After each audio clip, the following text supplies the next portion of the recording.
We also have on the call Emily Evela and our CEO, Craig Tolson. We're really excited to have Michelle Rainmaker, president of Build Smart Institute, with us today to talk about registered apprenticeships. But before we get started, I'm just going to talk about some upcoming things at HBAV.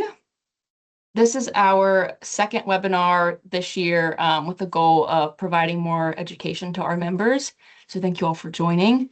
We have 2 in April. One will be on building material supply trends, and the other is on health insurance with One Digital. And then May is National Home Remodeling Month. So we'll have a panel on trends in the remodeling industry. And then we will have a new laws effective July 1 that will be hosted by Andrew Clark and Kara Alley at HBAV. In terms of our in-person events that are coming up, we have our Spring Leadership Luncheon in April. We will have the CEO of the National Association of Home Builders down as our keynote speaker. I believe this is his 3rd time coming down to Richmond for this event, so it's always a good turnout and highly recommend coming to that if you'd like to hear from him. And then in June, we have our annual conference and Housing Excellence Awards at Virginia Beach. We have over 25 categories this year for our awards. So the nominations are due March 31st, but we've got categories for your people, your projects, your company, anything like that. So I highly encourage you all to submit some nominations. And with that, I'll let Michelle take over.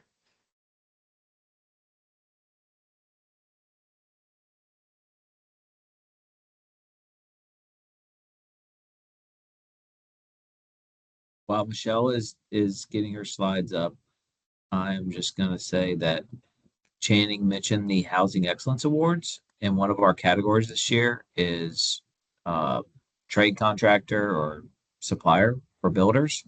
And I see we have a lot of those on today's webinar. So if you feel like your company or your service to the industry is worthy of an award or statewide recognition, please consider entering.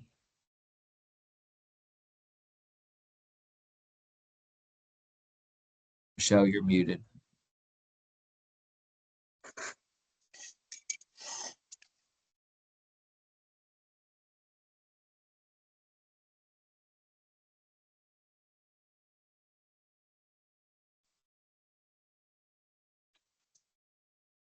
I got my entry in, Craig. Sorry. Okay. Thank you, Leo. All right. Well, without further ado, Michelle Remicker with the Build Smart Institute is our expert. And so thank you, Michelle. All right. Can you all see my screen? Okay, great. All right. So today we're going to talk about registered apprenticeships, but I know that a lot of times there is a lot of talk about it being a cumbersome process and that there's a lot to it. So I just really want to break it down and make it very simple today. If you know me, you know that I really want to be direct. I want to make everything as simple as we can and just accomplish what we're all here for today.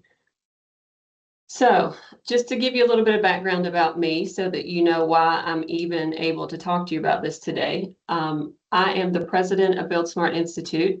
I actually came to Build Smart in 2022 as the director of development.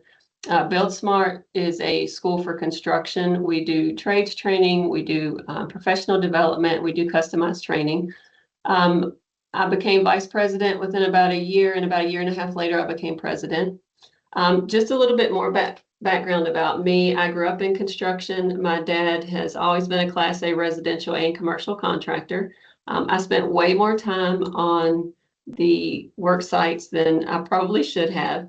My husband and I have our own Class A contractor's license, and we had our own construction company for a while. I am an HBA member of 2 of the HBAs, and I sit on committees for both of those. I'm a NAWIC member, and I was a board member for 2 years within that organization. I sit on the CTE Roanoke County Advisory Committee. And I like to tell everybody my introduction to construction was that when I was 12, as far as actually doing the work, I was always the one that my dad took to help around the job sites because I was the tomboy. I'm the youngest of 3 girls. And my dad at 12 years old handed me a nail gun, and I shot him through the hand that very first day. he learned quickly that he needed to give a little bit more teaching before he did that. So the other reason that I want to talk to you about apprenticeships today is that I'm governor appointed to the Registered Apprenticeship Council of Virginia from 2014 or 2024, and that will go through 2027. If we're going to talk about training, I have two very important quotes that I use all the time here with our employees, but also I'm speaking with anybody. Henry Ford said the only thing worse than training your employees and having them leave is not training them and having them stay.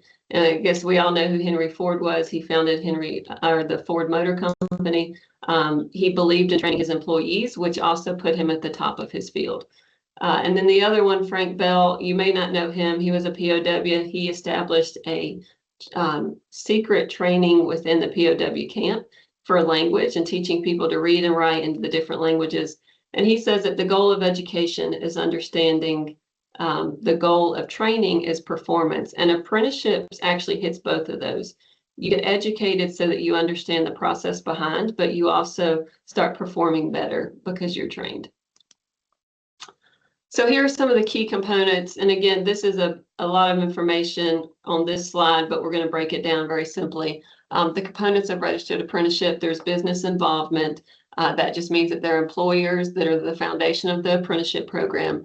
They're structured on-the-job training, and that's where apprentices receive on-the-job training from an experienced mentor. We have related training and instruction, and apprenticeships combine the on-the-job training with the technical education. We have rewards for skills gains, and don't let that intimidate you. That just means that they get a pay raise somewhere along the way. And then there is a national occupational credential at the end of this apprenticeship, which is very important for the apprentice themselves.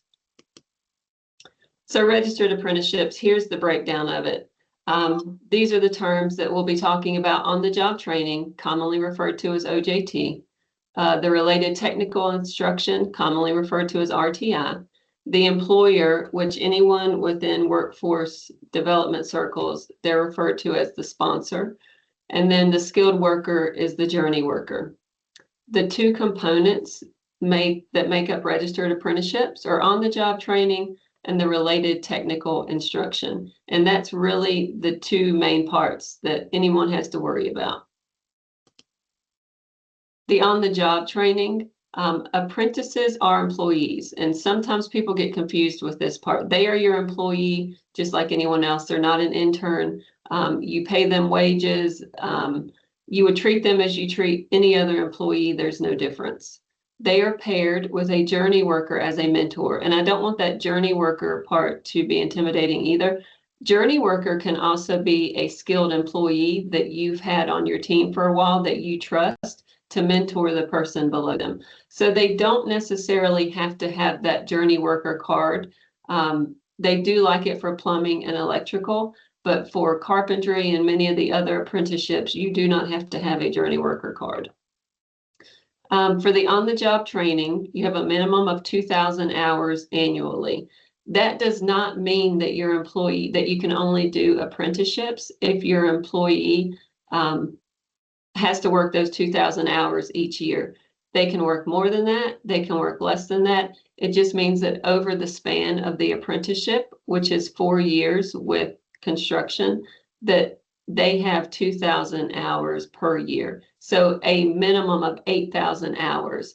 And again, that can come any way you want it to, but they just break it down into they need to have 2,000 a year. They can be given credit for prior work and related technical training related to the occupation. So if you hire somebody who came out of a carpentry class within a high school, you can give them credit with an apprenticeship for that RTI, the related technical training. You can give credit for that. So you don't actually have to send them for training for all of those hours. You can get credit for it. The same as the OJT. If they've worked for you prior, you can give credit for those hours. Or if they worked for another company, let's say that you hired them and they've already been in the construction industry for a year and a half, you can start them with an apprenticeship and they will give credit up to, I believe it's 2 years prior for hours related to the on-the-job training. And then for on-the-job, they need at least one pay increase during the apprenticeship. You can give them more than that, and they would probably encourage more than that. But the bottom line is that at least once during that 4-year period, you need to up their pay from what it originally was. And then the related technical instruction. For that, there is a minimum of 144 hours per year. And we'll get into why I don't want that to intimidate you. Again, you can give credit for prior instruction. So if they went through carpentry classes, if they went through electrical classes prior to coming to you to work, they can get credit for those hours and it will be applied towards their apprenticeship. The RTI generally occurs in conjunction with the OJT, so they like for it to kind of be happening at the same time. You are given credit for those prior courses related to the occupation. And then I wanted to talk to you briefly about the courses that we offer. We do electrical, plumbing, HVAC, and carpentry. We are also adding to it this year welding, and then hopefully by the end of the year, we'll have masonry as well. All of those are approved with Virginia Works, and I didn't go over that to begin with. Apprenticeships are through Virginia Works. It is a state agency that manages and handles all the apprenticeships. So it used to be through the Department of Labor. It's not that way anymore since Youngkin came in. It's only through Virginia Works, and the Department of Labor kind of comes in at the end of it, but the Virginia Works are the ones that are managing that. And we are approved through Virginia Works. So in order to have an actual registered apprenticeship program with the related RTI, you have to have training providers that are registered with Virginia Works to be the appropriate training provider. Now, there are companies that get their own course curriculum certified through Virginia Works, and you can do that. It's a little bit of a process, but that is an option to you. If you don't actually want to go through a training provider to do the related technical instruction, you can provide it yourself, but you also have to turn in curriculum and objectives and hours and skills and all those things, but you can definitely do that, which usually larger companies do that. Branch, for instance, does that with G.J. Hopkins and some of their others, but for their carpentry students, they send them to us. The intermediary role, and this is where we build smart, and any intermediary can make it really simple for you as an employer. An apprenticeship intermediary is just an organization or an entity that acts as a connector and facilitator between employers, educational institutions, and apprenticeships to develop, implement, and scale apprenticeship. I mean, that's a lot of words to just say we're the go-between. So sometimes the bureaucracy in Virginia Works and not being able to just pick up the phone and talk to somebody very quickly, we can make it easier for you because we are a certified intermediary with Virginia Works. But there are also a lot of them across the state. IALR is an intermediary. Many of the community colleges serve as intermediaries. So you can get various intermediaries across the state of Virginia that can help be that role for you. And the purpose of the intermediary is basically to help with your work process development, which we'll go over that in a minute, your related technical instruction. So if they are not actually a training provider that does the RTI, they can point you in a direction to people locally who will give you the related technical instruction. ID potential candidates. So one thing that we do here is that when we have people come in and self-pay to just take our classes and they're not associated with an employer, if we have companies that come to us and say, we want to hire, we ask them, are you willing to do a registered apprenticeship? And then we connect them with our students that are here already taking the courses that they can then hire to come work for them. And then to streamline the employer registration process, that's really the big one for employers that we've heard the most about, is that being able to take away kind of the cumbersome part of the registration process, because we walk through every bit of it with you. We pre-populate it. We'll do it all with you and for you so that you don't have to. So we can connect you to candidates. We can do the RTI. We can help with the work process. We can streamline the registration. I put on the bottom of this, you become a one-stop shop. And that's really the purpose of the intermediary role. And here's the registration process. There are 4 forms that have to be filled out. There's a program registration and apprenticeship agreement. There is an apprenticeship standards. there's registered apprenticeship agreement, and then there's an employer acceptance agreement. And the reason that that bottom part is right there, the pre-populated where applicable, we will actually fill everything out for you ahead of time that we can, so that when you actually go through the forms with us, we've already filled everything out on your behalf. All we have to do is go over some of the portions that we may not know specific to your apprentice to be able to make this much quicker. One part of apprenticeships is a work process, and that's something that has to be submitted with the state. It is basically a job description. When you look that up online, it gives this very large explanation of what it is. It is basically just a job description of what your apprentice will be doing for the on-the-job training. And then it should mirror our RTI, the related technical instruction. And again, that's just so that they know that the RTI is applicable to the OJT and that you're working through the process. We have a ton of examples of work processes. We've yet to have to actually create a new one. We've been able to just pull them up and adjust them when we sit down with the employer to be able to say, what is this specific for your apprentice? It makes it really simple, and it's very easy on the employer's part. This entire process only takes about an hour of your time. And then you are completely registered with Virginia Works, who handles the management of it. Us as your intermediary, somebody else is your intermediary. If you choose that, you don't actually have to use an intermediary. It just makes it simpler sometimes for the employer. There are no other steps to becoming a registered apprenticeship employer. That is the completion of what you have to do. And usually people are surprised at how easily it is, because apprenticeships kind of have a bad rap as far as on the employer's part. The other thing that I'll say is that in those hours, the 2,000 hours annually and the 144 hours, the intermediary's role is to help you keep track of that. So that only means at the end of the year, all you have to do is submit an email to your intermediary telling them how many hours your apprentice was on the job that year. There's nothing else to it. You're not putting it in weekly. You're not submitting it to Virginia Works constantly. All you have to do is submit the information to us once a year, and we will go ahead and submit that to Virginia Works on your behalf. The same for the RTI. You don't have to submit anything for that if you're using an intermediary who also does the related technical instruction. Because we do it here. If we have an apprentice with one of our sponsors, we go ahead and submit it. They don't even have to ask us to do that because they're doing an apprenticeship with us as the intermediary. I do want to go over some of the benefits, because I think we know these, but I think we forget. So, and while there are benefits for the employee, there's also a ton of benefits for the employer that get backburnered a lot of times, but we'll start with the employee.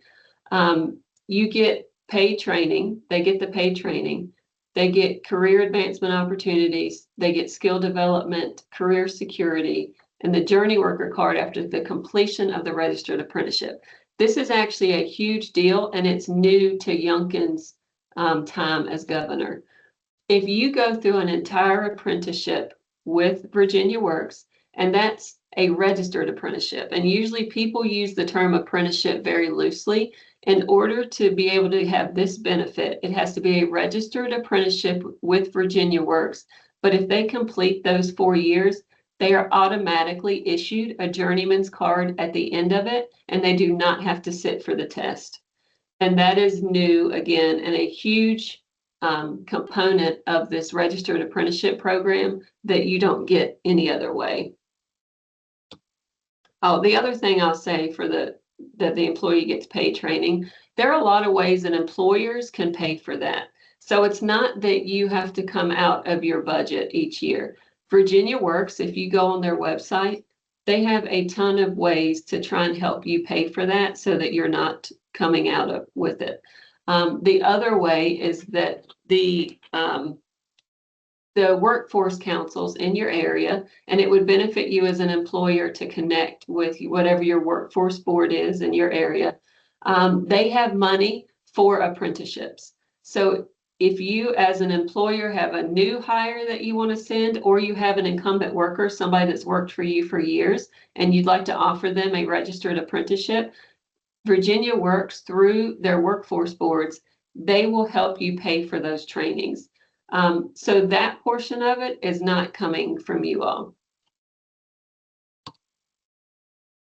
Employer benefits, and I think these are the ones that we so frequently forget because we're busy. The construction industry is busy, we're short-staffed, production is the top of our priority list.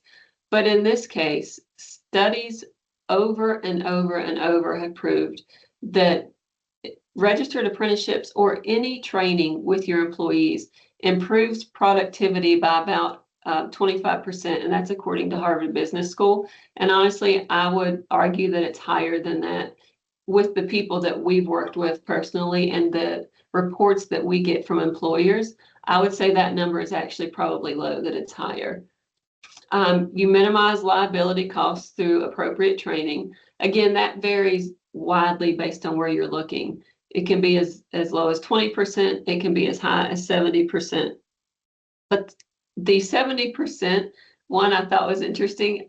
Forklift training studies show that if you do that one with your employees, that it decreases your liability costs by 70%, which I think we can all understand that. It also gives you adherence to industry standards, and it reduces your insurance and legal issues that you may have once you've actually properly trained someone on how to do their job. And I would refer back to when my dad gave me the nail gun, and I had absolutely no idea how to use it other than he said, aim it and pull the trigger. Well, there was a little bit more to that because his hand was directly behind it. The nail was longer than the board that I was nailing into. So there was more to it than just aim it and pull the trigger. And I think that's one of those times that if the appropriate training had been in place, that would not have happened. And then it increases worker retention during and following the apprenticeship. Again, the numbers vary on this. 30 to 50% is kind of the range that is out there. 71% of employees, however, state that training opportunities increase their job satisfaction. Now, sometimes we feel like that's like warm and gooey and it has nothing to do with the bottom line of getting jobs done. But a happy employee is an employee that's loyal to you, and it's an employee that produces more for you. So that actually does help the bottom line of your company. And then lastly, David Stevens is an employer who is with the NRV HBA. And he's new to apprenticeships. He's actually never paid for his guys to do training, and he has started doing that. He now has 4 apprentices, and we had him come do one of our breakfast panels because he's so now is a believer in apprenticeships where he never was before. And his quote that day was, after seeing my guys after training, I will only ever do apprenticeships. I'm a believer for sure. And I think it's easy to be skeptical of this type of thing when you're having to put out more money for the training, you're having to invest in your employees, and sometimes that's a difficult thing. But after you see the results of when you actually do those things and their productivity skyrockets and they actually know what it is that they're supposed to do every day, I think it does make you a believer, and I think it's easy to see why that works. Honestly, that's all there is to apprenticeships. It is that simple. You find an intermediary if you want to work with one. If you don't, you contact Virginia Works directly. You fill out the 4 pieces of paperwork. You hire your apprentice, and you submit documentation at the end of each year. That's all there is to it. I can't make it any simpler because that's as simple as it is. There are no other steps involved to be able to have an apprentice. I'm happy to take questions if anybody has any.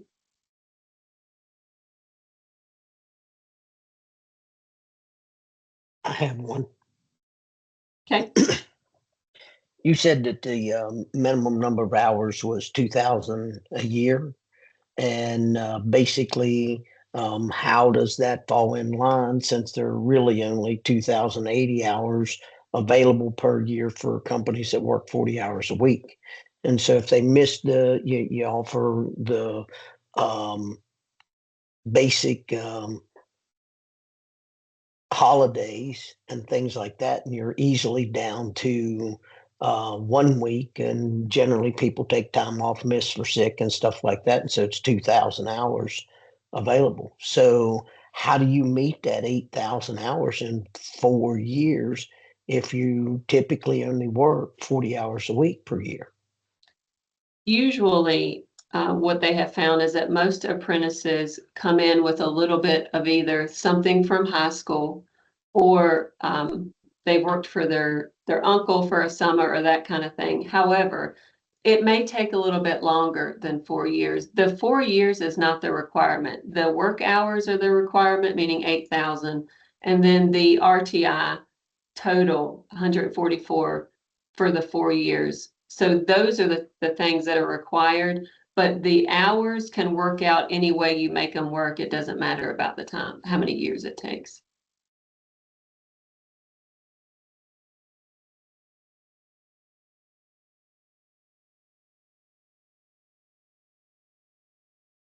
Any other Michelle, we have questions? a question in the chat. It says, do Okay. high school programs count towards classroom time for electrical specifically? Yes, as long as there's documentation of it, meaning that student needs to be able to print out something from their high school and be able to bring it and show it. And they would, if they go through an intermediary, the intermediary would work on behalf of the employer to get all of that taken care of. If they do it themselves, then they just contact Virginia Works and work through that. Katrina says, thank you. Okay. How much is the total cost of the 4-year apprenticeship? That would depend on which, are you talking about like for the RTI, the training? Yeah, like everything all together at the end of it. So you would obviously control how much you're paying wages to your apprentice. And then the training costs would vary based on which provider you're using and what you're trying to accomplish. And again, there are a lot of dollars out there to help you pay for that to where you're not actually paying for it. I can tell you that like electrical, all 4 years of electrical with us, and our costs are different because we do hands-on training. Many of the community colleges and others are doing strictly classrooms, so they're not doing as much material costs. But you can get through our program with $11,000, and that's 667 hours of training. Okay, great. And then how often do they go? Is it twice a week at night? For us, we've structured it where you go 2 full days and you get all the training hours in a year. So your employee is trained and ready to go in less than a year, and then everything after that is OJT. Okay, okay. They can work the other 3 to 4 days, which is what our employers do. They either work 3 days after the 2 days of training, or they work 4 days after the 2 days of training. Okay. But again, we get it done in less than a year. Yeah, I did a 5-year apprenticeship. It was 1 day a week for 5 years. That was a long time ago. Yeah. Okay, thank you. Mm-hmm.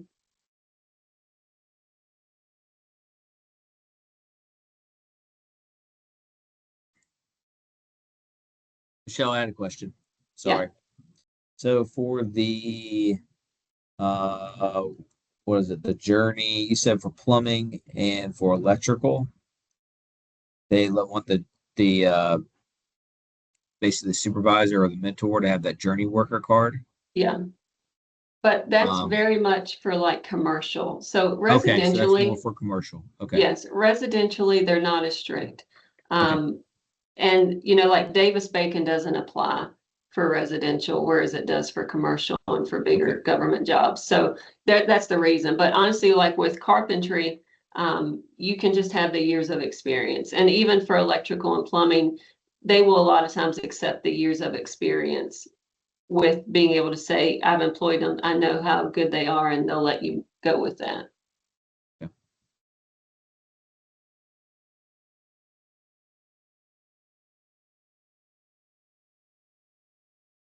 Any other Any questions? other questions? I guess it is just that simple. 30 minutes, no questions. Well, I tell you, Michelle, thank you. And thank you, Channing, for putting this on. I guess any closing kind of someone says, hey, I want more information. How So- do they, well, I see you've got your phone number down there, but Yeah, and that's my personal cell. So Okay. if anybody has any questions, even if you think it's a simple, I don't, or if you have questions later on, let's say you're doing apprenticeships, like I sit on the council. So if you're having issues within your apprenticeships or you have issues that arise, please let me know. I'm happy to bring those to the council as industry to be able to reconcile them. And once we end the call and the recording downloads, I will share this with everybody sometime later today. Okay, great. Well, thank you everybody for your time. Hopefully you learned something and you can sign up for some registered apprenticeships. Thank you all. Thank you. thank you, everyone.